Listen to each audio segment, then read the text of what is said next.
Hi Nabila, nice to see you again at WWDC. So, big announcements this year. There were, prior to the event, some concerns and criticism about AI. So, what do you make of the iOS and Apple intelligence announcements?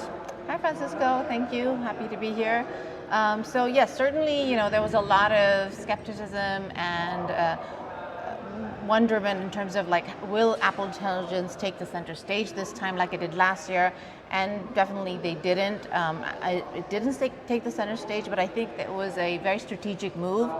It was a good move by Apple because they did that last year, and what happens is that, and I think they were certainly rushed because of all the criticism that they were facing early last year because that they were being late, the pressure, right, from competition.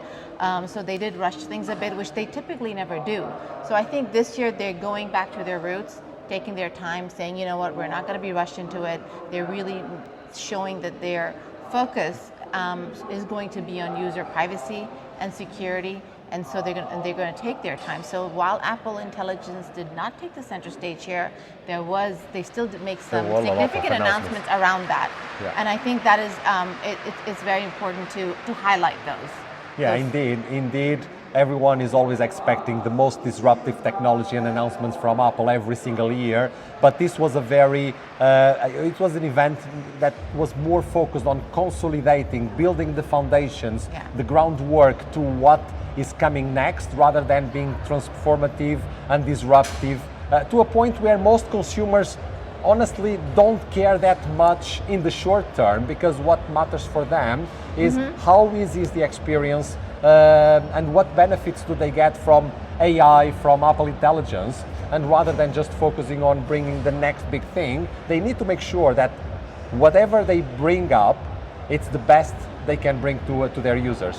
True, and what they're doing by focusing on security and offering everything they're doing on device is one, it's going to give them a very private and secure experience. It's also going to be faster, right? I don't think any other device or brand is offering that, because I've had that experience where it's not working now because it's coming off the cloud.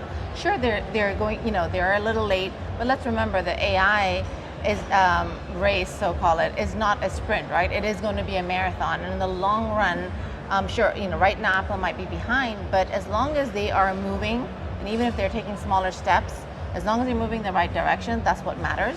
I don't think they've lost their eye on the ball. Everyone knows that AI is an important innovation, and it will be revolutionary, and it's okay to take their time right now, and because they don't want to drop the ball where they think what really matters, which is privacy and security.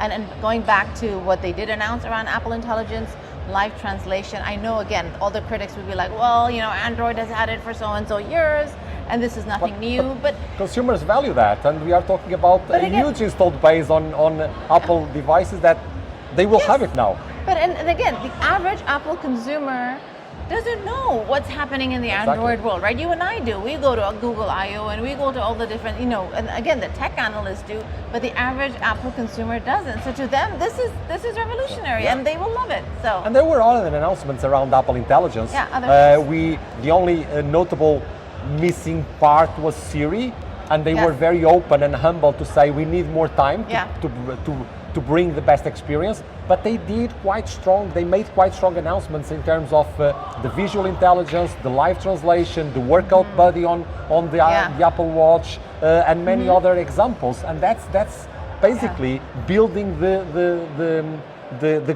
ground floor to be able to expand faster in the future. And also unifying all the different platforms. Exactly. And so it's just really setting the stage. So. And not even to mention that most consumers don't necessarily want disruptive stuff every single year, because it's a learning process every single time. So it's and if they don't understand the benefits, they really need to start step by step adopting features that become more intelligent. Sure. I'll give you an example. Right now, probably it's, if you want to call it Apple's facing a PR nightmare, right? All about AI and how behind they've been. But let's look at the numbers.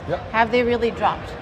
the answer is they haven't really dropped globally, right? They're still forecast to grow in a time where the macroeconomic, if they're facing such headwinds and all the tariff announcements, they're still expected to grow in low single digits, but still positive growth. Whereas, and there are some recent indications from China about the Singles Day, right? So again, China is a big market where AI features are probably drum rolled the most, and a lot of the Android players there are really focusing. In fact, amongst consumers, China is a market where, if anything, consumers are probably placing a little bit more importance there on AI features. And even in that market, right now they had their biggest e-commerce festival in the last few weeks, which is called Singles Day, and Apple was a #1 brand, and the top 3 selling models were Apple models. Exactly.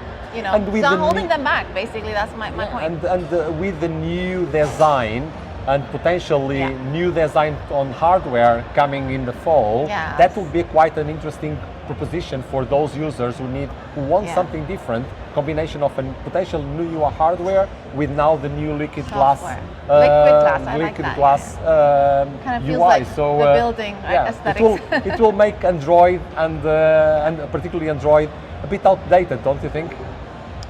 It is definitely going to make everyone have a second look. So I like it.